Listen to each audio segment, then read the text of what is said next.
ನಮಸ್ಕಾರ ಎಲ್ಲರಿಗೂ. ಇವತ್ತಿನ ಕೇಸ್ ಸ್ಟಡಿ ನಮ್ಮ ಕರ್ನಾಟಕದಲ್ಲೇ ಶುರುವಾಗಿ ಭಾಳ ಎತ್ತರಕ್ಕೆ ಬೆಳೆದು ನಿಂತಿರುವ ಒಂದು ಕಂಪ್ನಿಯ ಬಗ್ಗೆ.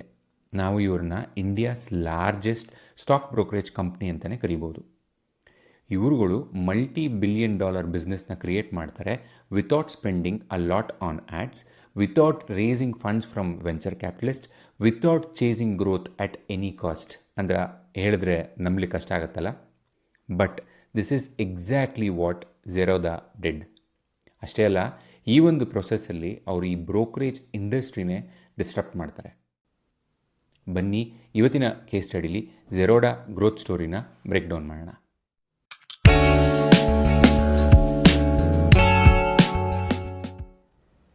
ಇಂಟ್ರೆಸ್ಟಿಂಗ್ ಪಾಯಿಂಟ್ ಏನಪ್ಪ ಅಂತಂದರೆ, ಅವರು ಡೇಟಾ ಚೆಕ್ ಮಾಡ್ತಾ ಇದ್ದೆ. ಅದರಲ್ಲಿ ಸಿಕ್ಕಿದ ಇನ್ಫಾರ್ಮೇಷನ್ ನನಗೆ financial year 2025 company turn over ಬಂದು 8,847 ಕೋಟಿ. Financial year 2024 company turn over ಬಂದು 9,900 ಚಿಲ್ಲರೆ ಕೋಟಿ. ಬ್ರಿಲಿಯಂಟ್ ಅಲ್ಲ? ಎಲ್ಲದಕ್ಕಿಂತ ಇಂಟ್ರೆಸ್ಟಿಂಗ್ ಡೇಟಾ ನನಗೆ ನೋಡ್ಲಿಕ್ಕೆ ಸಿಕ್ಕಿದ್ದು ಅಂತಂದರೆ ಕಂಪ್ನಿಯ ಕ್ಯಾಶ್ ರಿಸರ್ವ್. ಗೆಸ್ ಮಾಡಿ ಎಷ್ಟಿರ್ಬೋದು? 22,000 crore ಪ್ಲಸ್. ನನಗೆ ಅದನ್ನು ನೋಡಿ ಶಾಕ್ ಆ್ಯಂಡ್ ಸರ್ಪ್ರೈಸ್ ಎರಡೂ ಆಯಿತು. ಟಚ್ ವುಡ್, ಕಂಪ್ನಿ ಇಲ್ಲಿವರೆಗೂ ಚೆನ್ನಾಗಿ ಮಾಡಿದೆ, ಮುಂದೆನೂ ಚೆನ್ನಾಗಿ ಮಾಡ್ತಾ ಹೋಗಲಿ. ವೆರಿ ಇಂಟ್ರೆಸ್ಟಿಂಗ್ ಥಿಂಗ್ ಏನು ಗೊತ್ತಾ ಇದರಲ್ಲಿ? ಕಂಪ್ನಿಯ ಫೌಂಡರ್ಸ್ನ ಬ್ಯಾಕ್ಗ್ರೌಂಡ್. ಈ ಕಂಪ್ನಿ ಇವತ್ತು ಇಲ್ಲಿವರೆಗೂ ಬಂದು ಬೆಳೆದು ನಿಲ್ಲೋದಕ್ಕೆ ಕಾರಣ ಆಗಿರೋದು ಇದರ ಫೌಂಡರ್ಸ್. ಬನ್ನಿ ತಿಳ್ಕೊಳ್ಳೋಣ ಝೆರೋಡಾ ಸ್ಟಾರ್ಟ್ ಆಗಿದ್ದು ಯಾವ ರೀತಿ ಅಂತ. ಝೆರೋಡಾ ಇದರ ಹಿಂದೆ ಇಬ್ಬರು ಇಂಪಾರ್ಟೆಂಟ್ ಇಂಡಿವಿಜುವಲ್ಸ್ ಇದ್ದಾರೆ, ನಿತಿನ್ ಕಾಮತ್ ಹಾಗೂ ನಿಖಿಲ್ ಕಾಮತ್. ನಿತಿನ್ ಕಾಮತ್ ಅವ್ರ ಬಗ್ಗೆ ಮಾತಾಡಬೇಕು ಅಂತಂದರೆ, ಅವರು 17-18 ವರ್ಷದಿಂದನೇ ಕೆಲಸ ಮಾಡಲಿಕ್ಕೆ ಶುರು ಮಾಡ್ತಾರೆ. ಕಾಲ್ ಸೆಂಟ್ರಲ್ಲಿ ನೈಟ್ ಶಿಫ್ಟ್ ಕೆಲಸ ಮಾಡ್ತಿರ್ತಾರೆ, ಬೆಳಗ್ಗೆ ಟ್ರೇಡಿಂಗ್ ಮಾಡ್ತಿರ್ತಾರಂತೆ. ಸಾಕಷ್ಟು ದುಡ್ಡನ್ನೂ ಕೂಡ ಟ್ರೇಡಿಂಗ್ ಮಾಡಿ ಕಳ್ಕೊಂಡಿರ್ತಾರೆ. ಬಟ್ ಧೈರ್ಯ ಕೆಡದೇನೆ ನನ್ನ ದುಡ್ಡು ಹೋಯಿತು ಅಂತ ಅವರು ಟ್ರೇಡಿಂಗ್ನ ನಾನು ಅಚ್ಚುಕಟ್ಟಾಗಿ ಕಲಿಬೇಕು, ಅದರಲ್ಲಿ ಪ್ರಾಫಿಟ್ ಬುಕ್ ಮಾಡಬೇಕು ಅನ್ನೋ ಉದ್ದೇಶದಿಂದ ಟ್ರೇಡಿಂಗ್ ಕಂಟಿನ್ಯೂ ಮಾಡಿಕೊಂಡೇ ಹೋಗ್ತಾರೆ. ಹಾಗೂ ಒಂದು ದಿವಸ ಪ್ರಾಫಿಟ್ ಕೂಡ ಬುಕ್ ಮಾಡ್ತಾರೆ. ಅದೇ ರೀತಿ ಅವರ ತಮ್ಮ ನಿಖಿಲ್ ಕಾಮತ್ ಇದನ್ನು ನೋಡಿ ಅವ್ರಿಗೂ ಒಂದು ಮೋಟಿವೇಶನ್ ಸಿಕ್ಕಿ ಟ್ರೇಡಿಂಗ್ ಮಾಡಲಿಕ್ಕೆ ಶುರು ಮಾಡ್ತಾರಂತೆ. ಅವರು ಸಾಕಷ್ಟು ದುಡ್ಡು ಇನಿಷಿಯಲ್ ಡೇಸಲ್ಲಿ ಕಳೀತಾರೆ, ಕಾಲ್ ಸೆಂಟ್ರಲ್ಲಿ ನೈಟ್ ಶಿಫ್ಟಲ್ಲಿ ಕೆಲಸ ಮಾಡ್ತಿರ್ತಾರೆ. ಬಟ್ ಅವರೂ ಧೈರ್ಯ ಕೆಡದೇನೆ ನಾವು ಖರ್ಚು ಮಾಡ್ತಿರೋ ದುಡ್ಡು, ಕಳ್ಕೊತಿರೋ ದುಡ್ಡು ಟ್ಯೂಷನ್ ಫೀಸ್ ಥರ ಭಾವಿಸಿ ಟ್ರೇಡಿಂಗ್ ಕಂಟಿನ್ಯೂ ಮಾಡ್ತಾರೆ. ಅವರು ಒಂದು ದಿವಸ ಪ್ರಾಫಿಟ್ ಬುಕ್ ಮಾಡ್ತಾರೆ. ಇವರ ಒಂದು ಈ ಜರ್ನಿಲಿ ಅವರು ಯಾವ ಯಾವ ಪ್ರಾಬ್ಲಮ್ಗಳನ್ನ ನೋಡ್ತಾರೆ ಟ್ರೇಡಿಂಗ್ ಮಾಡೋ ಟೈಮಲ್ಲಿ. ಫಾರ್ ಎಕ್ಸಾಂಪಲ್, ನೀವೇನಾದರೂ ಹೋಗಿ ಇಂಡಿಯನ್ ಮಾರ್ಕೆಟಲ್ಲಿ ಟ್ರೇಡ್ ಮಾಡಬೇಕು ಅಂತಂದರೆ ಮೇ ಬಿ ಬಿಟ್ವೀನ್ 2000-2010 ಒಬ್ಬರು ಬ್ರೋಕರ್ ಹತ್ರಕ್ಕೆ ಹೋಗಬೇಕಿತ್ತು. ಸಾಕಷ್ಟು ಪೇಪರ್ ವರ್ಕ್ ಇರ್ತಿತ್ತಂತೆ, ಹಾಗೂ ಹೈ ಕಮಿಷನ್ ಪೇ ಮಾಡಬೇಕಿತ್ತು. ನೀವು ದುಡ್ಡು ಮಾಡದೆ ಹೋಗಿ, ಬಟ್ ಬ್ರೋಕರ್ ಮಾತ್ರ ಗ್ಯಾರಂಟಿ ದುಡ್ಡು ಮಾಡ್ತಿದ್ದೀರಂತೆ. ಈ ಎಲ್ಲ ಒಂದು ಪ್ರಾಬ್ಲಮ್ಗಳನ್ನ ನೋಡಿ ಅಣ್ಣ ತಮ್ಮದಿರಿಬ್ಬರು ಸೇರಿ ಈ ಪ್ರಾಬ್ಲಮ್ಗೆ ಒಂದು ಸೊಲ್ಯೂಷನ್ ಕಂಡುಹಿಡಿತಾರೆ. ಆ ಸೊಲ್ಯೂಷನ್ನೇ ಝೆರೋಡಾ. ಝೀರೋ ಕಮಿಷನ್ ಇಂದ ಶುರು ಮಾಡ್ಬೋದು ನಿಮ್ಮ ಟ್ರೇಡಿಂಗ್ ಜರ್ನಿನ. ಇದರಲ್ಲಿ ಇಂಪಾರ್ಟೆಂಟ್ ಪಾಯಿಂಟ್ ಏನಪ್ಪ ಅಂತಂದರೆ, ಆಗಿನ ಕಾಲದಲ್ಲಿ ರೀಟೇಲ್ ಟ್ರೇಡರ್ಸ್ ಅಂದರೆ ಬೆಲೆ ಕೊಡ್ತಿರ್ಲಿಲ್ವಂತೆ. ರೀಟೇಲ್ ಟ್ರೇಡರ್ಸ್ ಅಂದರೆ ಬೇಸಿಕಲಿ ನಿಮ್ಮಂಥ ಟ್ರೇಡರ್ಸ್ 10,000-15,000 ಇಟ್ಕೊಂಡು ನಾವು ಟ್ರೇಡಿಂಗ್ ಮಾಡ್ತೀವಿ ಅಂತಂದರೆ ನಿಮ್ಮ ಕಡೆ ಇಂಟ್ರೆಸ್ಟು ಕೂಡ ತೋರಿಸ್ತಿರ್ಲಿಲ್ಲಂತೆ. ಸೊ ನಮ್ಮಂಥವ್ರಿಗೆಲ್ಲ ಈ ಒಂದು ಪ್ಲ್ಯಾಟ್ಫಾರ್ಮು ಅನುಕೂಲ ಆಗುತ್ತೆ ಅಂತ ಭಾವಿಸಿ ಅಣ್ಣ ತಮ್ಮದಿರು ಝೆರೋಡಾ ಶುರು ಮಾಡ್ತಾರೆ. ಎಷ್ಟು ಆಶ್ಚರ್ಯ ಅಲ್ಲ? ಅಣ್ಣ ತಮ್ಮದಿರು ಇಬ್ರಿಗೂ ಒಂದು ಒಳ್ಳೆ ಎಜುಕೇಷನ್ ಇಲ್ಲ, ಯಾ ಬಿ ಸ್ಕೂಲು ಇಲ್ಲ, ಯಾ IIT ಬ್ಯಾಕ್ಗ್ರೌಂಡು ಇಲ್ಲ, ಯಾ ಇನ್ವೆಸ್ಟರು ಕೂಡ ಅವರ ಕಂಪ್ನೀಲಿ ಅವರು ಇನ್ವೆಸ್ಟ್ಮೆಂಟ್ ತೊಗೊಬಂದಿಲ್ಲ. ಏನೂ ಇಲ್ಲದೇ ಇವತ್ತು ಝೆರೋಡಾ ಆಲ್ಮೋಸ್ಟ್ 9,000 crore ರೆವಿನ್ಯೂ ಜನ್ರೇಟ್ ಮಾಡ್ತಾ ಇದೆ. ನನಗಂತೂ ಇವರಿಬ್ಬರ ಜರ್ನಿ, ಇವರಿಬ್ಬರ ಬ್ಯಾಕ್ಗ್ರೌಂಡ್ ಕೇಳಿ ಒಂಥರ ಗೂಸ್ ಬಂಪ್ಸ್ ಬಂದಂಗಾಯಿತು. ಐ ಹೋಪ್ ನಿಮಗೂ ಅದೇ ರೀತಿ ಅನಿಸಿದೆ ಅಂತ. ಝೆರೋಡಾ ಕಂಪ್ನಿ ಅಂತೂ ಶುರು ಮಾಡಿಬಿಟ್ರು. ಇವ್ರುಗಳು ಫೇಸ್ ಮಾಡಿದ್ದ ಪ್ರಾಬ್ಲಮ್ ಅಥವಾ ಚಾಲೆಂಜಸ್ ಏನು ನೋಡೋಣ ಬನ್ನಿ. ಜನರಲಾಗಿ ಹೇಳ್ಬೇಕಂತಂದರೆ, ಮುಂಚೆ ಇದ್ದಿದ್ದು ಹೆಂಗೆ, ನೀವು ಟ್ರೇಡರು, ಸೊ ಟ್ರೇಡಿಂಗ್ ಮಾಡಬೇಕು ಅಂತಂದರೆ ನೀವು ಕಮಿಷನ್ ಕೊಡಬೇಕು. ಸೊ ಕಮಿಷನಿಂದ ಟ್ರೇಡರ್ಸ್ ದುಡ್ಡು ಮಾಡ್ಕೊತಾಯಿದ್ರು. ಎಷ್ಟು ಜಾಸ್ತಿ ಟ್ರೇಡ್ ಮಾಡ್ತಿರೋ ಅಷ್ಟು ಜಾಸ್ತಿ ದುಡ್ಡು ಟ್ರೇಡರ್ಸ್ ಮಾಡ್ಕೊತಾಯಿದ್ರು ದುಡ್ಡನ್ನ. ಕರೆಕ್ಟ್ ಅಲ್ವಾ?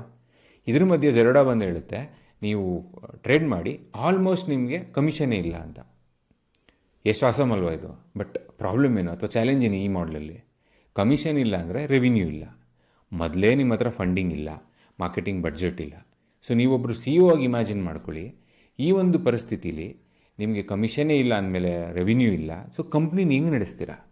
ಸೊ ದಿಸ್ ವಾಸ್ ದ ಜೆರೋಡಾಸ್ main challenge or problem. Let see how they fix this. So ಈ ಒಂದು ಲೋ ಬ್ರೋಕರೇಜ್ ಕಂಪ್ನಿನ ನಿತಿನ್ ಕಾಮತ್ ಹಾಗೂ ನಿಖಿಲ್ ಕಾಮತ್ ಅವರು ಯಾವ ರೀತಿ ಮ್ಯಾನೇಜ್ ಮಾಡ್ತಾರೆ ಅಂತ ತಿಳ್ಕೊಳ್ಳೋಣ ಬನ್ನಿ. ಇವ್ರುಗಳು ಆಗಲೇ ಇದ್ದಂಥ ಒಂದು ಟ್ರೇಡಿಂಗ್ ಕಮ್ಯುನಿಟಿನ ಕಂಪೀಟ್ ಮಾಡೋಕ್ಕೆ ಹೋಗಲ್ಲ. ಸಿಂಪಲ್ಲಾಗಿ ಒಂದು ರೂಲ್ ಚೇಂಜ್ ಮಾಡ್ತಾರೆ. ಏನಪ್ಪ ಅದು ಅಂತಂದರೆ ಡಿಸ್ಕೌಂಟ್ ಬ್ರೋಕಿಂಗ್ ಇಂಟ್ರೊಡ್ಯೂಸ್ ಮಾಡ್ತಾರೆ. ಏನಂಗಂದರೆ ನಿಮ್ಮ ಟ್ರೇಡ್ ಸೈಜ್ ಎಷ್ಟೇ ಇರಲಿ, flat fee of 20 rupees charge ಮಾಡ್ತೀವಿ ಅಂತ ಇವರು ಇಂಟ್ರೊಡ್ಯೂಸ್ ಮಾಡ್ತಾರೆ. Simple and transparent. ಬಟ್ ಕತೆ ಇಷ್ಟಕ್ಕೆ ಮುಗಿಯಲ್ಲ. ಇದ್ರ ಜೊತೆಗೆ 3 ಇಂಪಾರ್ಟೆಂಟ್ ಡಿಸಿಷನ್ಗಳು ತೊಗೊತಾರೆ. ಮೊದಲನೇ ಡಿಸಿಷನ್ನು, ಅವ್ರದ್ದೇ ಆದಂತಹ ಟ್ರೇಡಿಂಗ್ ಪ್ಲ್ಯಾಟ್ಫಾರ್ಮ್ ಬಿಲ್ಡ್ ಮಾಡ್ತಾರೆ. ಅದು ಹೆಂಗಿರುತ್ತೆ ಅಂತಂದರೆ ಕ್ಲೀನ್, ಫಾಸ್ಟ್ ಹಾಗೂ ಮಾಡರ್ನ್. ಇದರಿಂದ ಜನಗಳಿಗೆ ಏನು ಅನ್ಸ್ಲಿಕ್ಕೆ ಶುರು ಆಗುತ್ತೆ ಅಂತಂದರೆ ಎಕ್ಸಿಸ್ಟಿಂಗ್ ಟ್ರೇಡಿಂಗ್ ಕಂಪ್ನೀಸ್ಗಳು outdated, Zerodha is already modern and futuristic ಅಂತ ಅನ್ಸ್ಲಿಕ್ಕೆ ಶುರು ಆಗುತ್ತೆ. ಎರಡನೇ decision, no ads. Celebrity ads ಆಗಲಿ, TV ಆ್ಯಡ್ಸ್ ಆಗಲಿ, ಝೀರೋ ಮಾರ್ಕೆಟಿಂಗ್ ಕಾಸ್ಟ್ ಅಂತ ಡಿಸೈಡ್ ಮಾಡ್ತಾರೆ ಅಣ್ಣ ತಮ್ಮದಿರು ಇಬ್ಬರೂ. ಬರೀ ವರ್ಡ್ ಆಫ್ ಮೌತ್ ಮೇಲೆ ಡಿಪೆಂಡ್ ಆಗ್ತಾರೆ. Happy customer is equal to your marketing team ಅಂತ ಒಂದು ಕಾನ್ಸೆಪ್ಟ್ ಮುಖಾಂತರ ಎಂಟೈರ್ ಬಿಸ್ನೆಸ್ನ ಡ್ರೈವ್ ಮಾಡಲಿಕ್ಕೆ ಡಿಸೈಡ್ ಮಾಡ್ತಾರೆ. ಮೂರನೇ ಡಿಸಿಷನ್ನು, ಮೊದಲನೇ ದಿವಸದಿಂದ ಕಂಪ್ನಿ ಪ್ರಾಫಿಟಬಲ್ ಆಗಿರಬೇಕು ಅನ್ನೋದು ಅವರ ಗೋಲ್ ಆಗಿರುತ್ತೆ. ಗ್ರೋತ್ ಕಡೆ ತಲೆ ಕೆಡಿಸ್ಕೊಳ್ಳೋಕೆ ಹೋಗಲ್ಲ. Slow growth is equal to strong growth ಅಂತ ಒಂದು ಕಾನ್ಸೆಪ್ಟ್ಗೆ ಅಗ್ರಿ ಆಗ್ತಾರೆ. ಈ ಎಲ್ಲ ಒಂದು ಡಿಸಿಷನ್ಸಿಂದ, ಸ್ಟ್ರಾಟಜಿಯಿಂದ ಜೆರೋಡಾ ಕಂಪ್ನಿ ಇಲ್ಲಿವರೆಗೂ ಬೆಳೆಯೋದಕ್ಕೆ ಸಾಧ್ಯ ಆಗುತ್ತೆ. ಇವರು ತೊಗೊಂಡಿದ್ದ ಡಿಸಿಷನ್, ಅಪ್ಲೈ ಮಾಡಿದ್ದ ಸ್ಟ್ರಾಟಜಿ, ಅದೇ ಟೈಮ್ಗೆ ಇಂಡಿಯಾದಲ್ಲಿ ಆಗುವಂಥ ಒಂದು ದೊಡ್ಡ ಶಿಫ್ಟ್ ಏನಪ್ಪ ಇದು ಅಂತಂದರೆ ರೀಟೇಲ್ ಇನ್ವೆಸ್ಟಿಂಗ್ ಬೂಮ್. ಸಾಕಷ್ಟು ಜನ ಶೇರ್ ಮಾರ್ಕೆಟ್ ಕಡೆಗೆ ಬರಲಿಕ್ಕೆ ಶುರು ಮಾಡ್ತಾರೆ. ಜೆರೋಡಾ ರೆಡಿ ಇರುತ್ತೆ. ಎಂಥ ಪರ್ಫೆಕ್ಟ್ ಟೈಮ್ ನೋಡಿ. 2026ನ ಡೇಟಾ ನೋಡ್ತೀವಿ ಅಂತಂದರೆ 8 ಮಿಲಿಯನ್ ಆ್ಯಕ್ಟಿವ್ ಯೂಸರ್ಸ್ ಇದ್ದಾರೆ.